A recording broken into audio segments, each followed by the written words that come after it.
वो जबरदस्त तैयारी करके आए हैं और ये जगह जहां हम इस वक्त हैं पनाह लेने, हमला करने और दूसरी जंगी जरूरियात के लिए निहायत मौजू है। लेकिन अबू उबैद ने कहा, खुदा की कसम ये मेरी बुज़दिली होगी, और सुलैत रज़ियल्लाहु अन्हु को बुज़दिली का ताना दिया। सुलैत रज़ियल्लाहु अन्हु ने जवाब में कहा, वल्लाह मैं आपसे ज्यादा दलेर हूँ, मैंने तो अपनी राय पेश कर दी है, आगे जैसे आपकी मर्जी। ताज्जुब है कि अबू उबैद ने अपने रुफका की एक ना मानी और हजरत उमर रज़ियल्लाहु अन्हु की इस नसीहत का कोई ख्याल न किया कि रसूलुल्लाह सल्लल्लाहु अलैहि वसल्लम के सहाबा से जरूर मशवरा करना, उन्हें अपने कामों में शरीक रखना और सुलैत रज़ियल्लाहु अन्हु की राय को खास अहमियत देना। इससे भी ज्यादा हैरत की बात यह है कि उन्होंने हजरत उमर रज़ियल्लाहु अन्हु का ये कौल भी फरामोश कर दिया कि तुम एक ऐसी सरजमीन की तरफ जा रहे हो जो मकरो फरेब और खयानत से भरी हुई है और जिसमें एक ऐसी कौम आबाद है जो शर की माहिर और खैर से यकसर नाबलद है। और उन्हें यह भी याद न रहा कि हजरत उमर रज़ियल्लाहु अन्हु ने सुलैत रज़ियल्लाहु अन्हु को महज इसलिए अमीर लश्कर नहीं बनाया था कि जंग में तहम्मुल और तजर्बे की जरूरत है, लेकिन सुलैत रज़ियल्लाहु अन्हु उजलतकार हैं और उजलत जब तक कोई ऐसी मजबूरी ना हो जंग में हमेशा तबाहकुन होती है। लेकिन तकदीर वो जबरदस्त कुव्वत है जो आंख वाले को अंधा और अक्लमंद को बेवकूफ बना देती है, और कौन जाने। बहरहाल उन्होंने लश्कर को दरिया उबूर करने का हुक्म दे दिया और मरोहा से जहां वो कला बंद थे कसुन नातिफ की तरफ जहां दुश्मन की फौज थी दरिया उबूर किया गया। सुलैत रज़ियल्लाहु अन्हु बिन कैस दरिया उबूर करने वालों में सबसे आगे थे। मुसलमान 10,000 से भी कम थे, लेकिन ईरानियों ने दरिया के उस पार जो मैदान उनके लिए छोड़ा था वो फिर भी नाकाफी था। मुसलमानों ने अभी पुल उबूर ही किया था कि दुश्मन ने उन पर हमला कर दिया और उन्हें संभलने का मौका भी न दिया। ईरानी फौज के आगे हाथियों की कतार थी जिसके गलों में घंटे लटक रहे थे। मुसलमानों के घोड़ों ने ये जो पहाड़ से हाथी देखे और उनके घंटों की हैबतनाक गूंज सुनी तो बिदक बिदक के भाग खड़े हुए। बमुश्किल तमाम चंद घोड़ों को रोका गया। ईरानी तीरंदाजों ने इस मौके से फायदा उठाकर बहुत से मुसलमानों को शहीद कर दिया। मुसलमान लाख जतन कर रहे थे मगर उनकी एक पेश न जाती थी, यहाँ तक कि उनका जी छूट गया।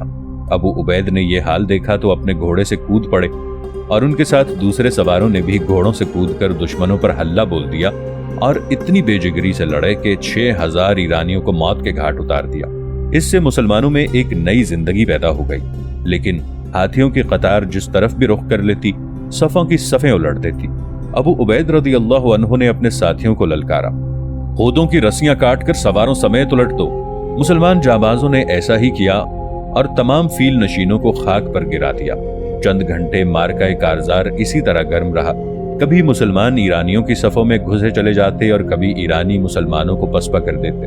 अबू उबैद रज़ियल्लाहु अन्हु की इंतहाई कोशिश थी कि उसी दिन ईरानियों पर फतह पा लें।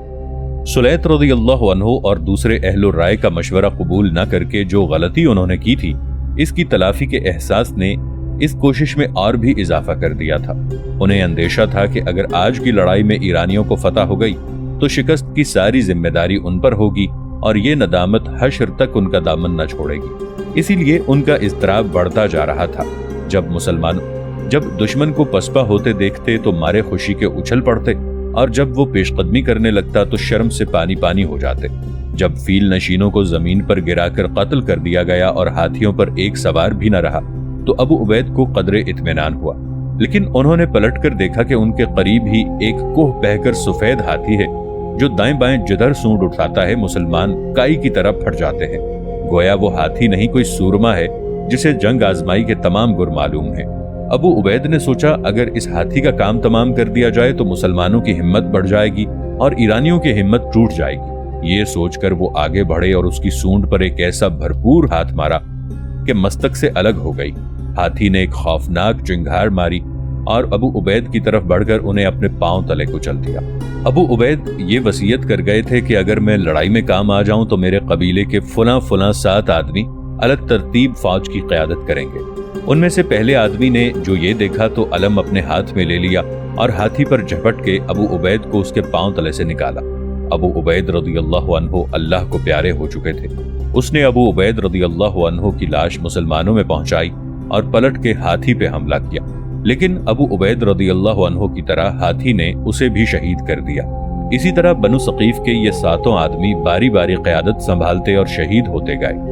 ये मंजर देखकर मुसलमानों के हौसले पस्त हो गए اور ان میں سے اکثر اپنی جان بچا بچا کے پل کی طرف بھاگنے لگے۔ اور سچ تو یہ ہے کہ وہ اب اس لشکر کے سامنے ٹھہر بھی نہیں سکتے تھے جس سے مقابلے کی ان میں قوت نہ رہی تھی، اور مسلمان سرداروں کے پے در پے مارے جانے کی وجہ سے خود ان کی صفوں میں بھی انتشار پیدا ہو گیا تھا۔ مثنیٰ نے یہ نازک صورتحال دیکھی تو آگے بڑھ کر علم اپنے ہاتھ میں لے لیا۔ ناظرین، آگے بڑھنے سے پہلے کامنٹ سیکشن میں ہمیں اپنی آراء سے ضرور آگاہ کیجیے گا کہ آپ کو ہماری یہ سیریز کیسی لگ رہی ہے۔ آئندہ آنے والی اقساط سے باخبر رہنے کے لیے ہمارے چینل کو سبسکرائب کر لیں اور ساتھ موجود بیل آئیکن کو ضرور کلک کر لیں۔ شکریہ۔ مسلمانوں پر یہ قیامت صغریٰ نازل ہونے کے بعد مثنیٰ کے دل میں ایرانیوں سے لڑنے اور ان پر فتح پانے کی خواہش تو کیا باقی رہتی، البتہ وہ یہ ضرور چاہتے تھے کہ مسلمان نظم و ترتیب کے ساتھ دریا پار کر کے مروہا پہنچ جائیں۔ یہ پھر سوچا جائے گا کہ کیا کیا جائے۔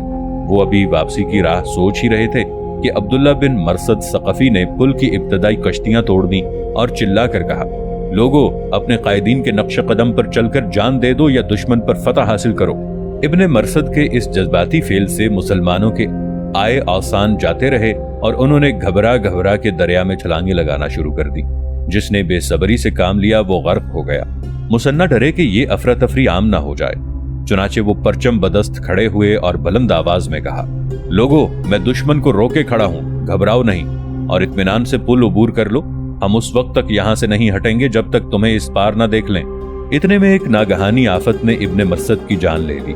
باہر کیف کشتیاں جوڑ کر پل دوبارہ درست کیا گیا اور مسلمانوں نے دریا عبور کرنا شروع کر دیا۔ مثنیٰ ایرانیوں کا آگا روکے کھڑے تھے اور بڑی بہادری سے دشمن کا مقابلہ کر رہے تھے۔ اسی حالت میں ایک نیزہ آ کر لگا اور زرہ کی ایک کڑی ان کے جسم میں پیوست ہو گئی۔ اس کے ساتھ ایک عیسائی ابو زبید الطائی بھی مسلمانوں کی طرف سے لڑ رہے تھے اور سلیط رضی اللہ عنہ بھی انہی کی طرح داد شجاعت دے رہے تھے۔ مثنیٰ زخم کھا کر بھی اپنی جگہ سے نہ ہلے اور ایرانی فوج کے سامنے فولادی دیوار بنے کھڑے رہے۔ اس سے شکست خوردہ مسلمانوں کو مہلت مل گئی اور وہ با اطمینان پل عبور کر کے مروہا پہنچ گئے۔ مثنیٰ نے جب دیکھا کہ ان کے تمام ساتھی پل عبور کر چکے ہیں تو اب وہ بھی پیچھے ہٹے۔ اس دوران میں سلیط رضی اللہ عنہ بن قیس شہید ہو چکے تھے اور ان کا خون بھی اس میدان کی خاک میں جذب ہو رہا تھا جس نے ہزاروں مسلمانوں کے خون سے اپنی پیاس بجھائی تھی۔ آپ کی کیا رائے ہے؟ بہمن جادویہ دریا پار کر کے مسلمانوں کا تعاقب کرے اور ان کے ایک ایک سپاہی کو موت کے گھاٹ اتار کر سرزمین عراق سے مسلمانوں کا نام و نشان تک مٹا دے، یا اپنی اس شاندار فتح کو لے کر بیٹھ رہے جو رستم، پوران اور تمام اہل ایران کی نظر میں ایک ایسا امتیاز ہے جس میں اس کا کوئی ہم چشم سپہ سالار اس کی برابری نہیں کر سکتا۔ مثنیٰ اچھی طرح جانتے تھے کہ بہمن ان کا تعاقب کرے گا، اس لیے وہ اپنی فوجوں کو لے کر بصورت تمام مروہا سے ہیرا آئے اور یہاں سے جنوب کی طرف الیس کے مقام پر جا پہنچے۔ اسی اثنا میں تعاقب کرنے والوں کا خطرہ بشدت لاحق رہا، اور کیوں نہ رہتا، جبکہ اسلامی لشکر کا بیشتر حصہ لڑائی میں شہید ہو چکا تھا اور جو لوگ باقی بچے تھے ان میں بھی کچھ دریائے فرات میں غرق ہو گئے اور مدینہ کے 2000 سپاہی الگ اپنی جان بچا کر بھاگ گئے تھے۔ لیکن جس تقدیر نے ابو عبید کی آنکھوں پر پردہ ڈال کر انہیں دریا عبور کرنے پر مجبور کیا تھا، جس کے نتیجے میں وہ خود بھی شہید ہوئے اور دوسرے مسلمان بھی ہلاکت میں پڑے، وہی تقدیر مثنیٰ پر مہربان تھی اور ان کا ساتھ دے رہی تھی۔ لڑائی ابھی جاری تھی کہ بہمن کو اطلاع ملی کہ مدائن میں ایرانیوں کے 2 گروہ ہو گئے ہیں، ایک گروہ رستم کے ساتھ ہے اور دوسرا اس کے حریف فیروزان کے ساتھ۔ یہ سنتے ہی بہمن اپنی فوج کو لے کر ایران کے پایہ تخت کی طرف روانہ ہو گیا اور جاپان اور مردان شاہ کو تھوڑی سی فوج دے کر چھوڑ گیا۔ یہ دونوں ایرانی سردار مثنیٰ کے تعاقب میں چلے۔ انہیں امید تھی کہ وہ مثنیٰ پر غالب آ جائیں گے، لیکن الیس والوں نے مثنیٰ کو امرائے ایران کے تازہ ترین اختلافات سے آگاہ کر دیا اور مثنیٰ مسلمانوں کے علاوہ الیس کے باشندوں کی کثیر جمعیت لے کر ان پر حملہ آور ہو گئے۔ جاپان، مردان شاہ اور ان کے ساتھی گرفتار ہوئے اور ان سب کی گردنیں مار دی گئیں۔ اس طرح جاپان کو اپنے اس دھوکے کا بدلہ مل گیا جو اس نے نمارق میں اپنی گرفتاری کے وقت ابو عبید رضی اللہ عنہ کے ساتھ کیا تھا۔ اس نے اپنے گرفتار کرنے والے سے امان چاہی تھی اور اسے امان دے دی گئی تھی، لیکن بعد کو وہ اپنے وعدے سے منحرف ہو کر مسلمانوں سے پھر جنگ کرنے آیا تھا۔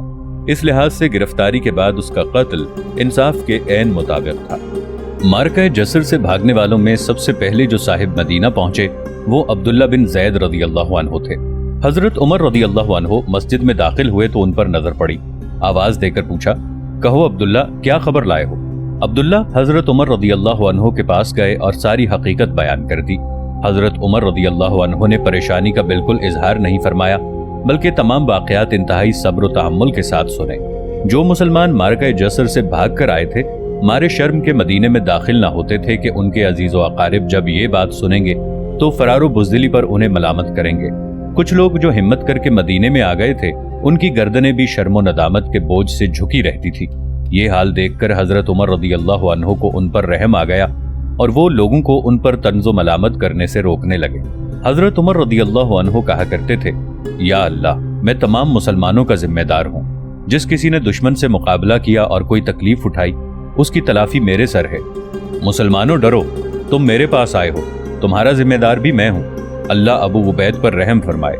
अगर वो भी मेरे पास आ जाते तो मैं उनका भी जिम्मेदार होता। बनी नज्जार के माज कारी भी उन्हीं लोगों में से थे जो मारका जसर से भाग कर आए थे। वो जब कभी कुरान की ये आयत पढ़ते ज़ारो कतार रोने लगते। सूरह अनफाल आयत 16 तर्जुमा। और जो कोई उस दिन उनसे अपनी पीठ फेर लेगा सिवाय उसके कि जंग के लिए एक तरफ फिर जाए या किसी जमात के साथ पनाह ले, तो वो अल्लाह के गजब का महल हो गया और उसका ठिकाना दोज़ख है और वो बुरी जगह है। और हजरत उमर रदी अल्लाह अन्हु उनसे फरमाते, माज रो नहीं, तुम मेरे पास भाग कर आए हो, तुम्हारा जिम्मेदार मैं हूँ। जो लोग मारका जसर से भाग कर मदीना आए थे, उनके साथ जब हम हजरत उमर रदी अल्लाह अन्हु का ये सुलूक देखते हैं तो हमें बेइख्तियार वो तर्ज अमल याद आ जाता है जो ग़ज़वा मोता की इस्लामी फ़ौज के मुतालिक हुजूर सरवर कायनात अलैहिस्सलातु वस्सलाम ने इख्तियार फरमाया था कि जब उस जंग में मुसलमानों के सरदार शहीद कर दिए गए थे और हज़रत खालिद रज़ी अल्लाह अन्हु बिन वलीद बाकी मांदा फ़ौज को दुश्मन पर फतह हासिल किए बगैर मदीना वापस ले आए, तो अहले मदीना उनके सरों पर खाक उछाल उछाल कर कहते थे, बगौड़ो, तुम अल्लाह की राह से भाग कर आए हो। लेकिन रसूल अकरम सल्लल्लाहु अलैहि वसल्लम फरमाया करते थे, ये भगौड़े नहीं हैं, इंशाअल्लाह ये दोबारा हमला करेंगे। मोता से मुसलमानों की नाकाम वापसी अंदोहनाकी और सुए असर के एतबार से इतनी अहम न थी जितनी के मारका जसर की शिकस्त। इसी तरह शफकत व मेहरबानी के लिहाज से हजरत उमर रदी अल्लाह अन्हु और नबी रहमत अलैहि तहियत व तस्लीम जमीन व आसमान का फर्क था। लेकिन इसके बावजूद हजरत उमर रदी अल्लाह अन्हु शिकस्त खुर्दा लोगों को तसल्ली देते रहे, बल्कि उनके पुष्ट पनाह बन गए। वो उनकी हिमायत व हिफाजत करते और उन्हें अपनी मेहरबानियों से नवाजते रहे, जिससे उनका खौफ दूर हो गया और नंगे हजीमत के शिद्दत एहसास में कमी आ गई। इन लोगों से हजरत उमर रदी अल्लाह अन्हु का ये सुलूक महल ताज्जुब नहीं, इसलिए कि वो तमाम मुसलमानों के अमीर थे और उनसे शफकत व मेहरबानी से पेश आना उनका फर्ज था। और यही वजह थी कि वो कमजोरों के हक में सरापा लुत्फ़ व एहसान थे और ताकतवरों और जालिमों के हक में यकसर कहर व गज़ब। उधर हजरत उमर रदी अल्लाह अन्हु मारका जसर से भागने वालों की तालीफ क़ल्ब फरमा रहे थे। इधर जापान मर्दान शाह और उनकी सिपाह को कत्ल करने के बाद मुसन्ना अलीस में कला बंद हो गए थे। कुछ दिन सस्ताने के बाद जब मुसलमान ताज़ा दम हो गए तो मुसन्ना ने इराक में अपनी पोजीशन और मुसलमानों के इंजाम के मुतालिक सोचना शुरू किया। बिलाशुबा वो खतरे में थे। अगर मदाइन का झगड़ा तय हो गया और ईरानियों ने एक लश्कर जर्रार के साथ, जिसके आगे हाथी होंगे, मुसलमानों पर हमला कर दिया तो क्या होगा? क्या मुसन्ना की तकदीर में यही लिख दिया गया है कि अकासरा का आफताब फिर उसी शान से चमकने लगे? अगर अल्लाह की मर्जी यही है तो इसे कोई नहीं बदल सकता। इस सूरत में उनकी फौज के लिए इराक में ठहरना नामुमकिन हो जाएगा और इसके सिवा कोई चाराकार न रहेगा कि मारका जसर में शिकस्त खाकर मदीना भाग जाने वालों की तरह मुसन्ना भी अपनी कौम बनी बकर बिन वाइल के वतन वापस चले जाएं और अपनी जिंदगी के बाकी दिन बहरीन में गुजार दें। लेकिन ये वो मुसन्ना हैं जिनके मुतालिक हजरत अबू बकर रदी अल्लाह अन्हु के दरियाफ्त फरमाने पर कैस बिन आसिम मनकरी ने कहा था, ये कोई गुमनाम या मजहूलुन नसब शख्स नहीं है जिनका कोई सहारा ना हो। ये मुसन्ना बिन हारिसा शीबानी है। फिर इससे पहले भी इराक में उन्हें ऐसे मराहिल पेश आ चुके हैं जो बाएतबारे वक्त व नज़ाकत इस मरहले से किसी तरह कम न थे। क्या वो सूरत हाल भी ऐसी नाजुक न थी जब वो बहरीन से यहाँ आए थे और हजरत खालिद रदी अल्लाह अन्हु उस वक्त तक उनकी मदद को ना पहुंचे थे?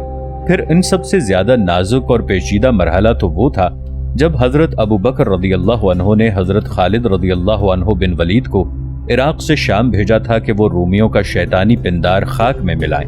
भला वो शख्स जो ऐसे नाजुक तरीन मराहिल से गुजर चुका हो, गैब के पर्दों में छुपी हुई तकदीर से डर कर हार कैसे मान सकता है? وہ تو ایک غیر معمولی قوت ہے جسے دست قضا کائنات کا رخ بدلنے کے لیے کارزار حیات میں پھینکتا ہے۔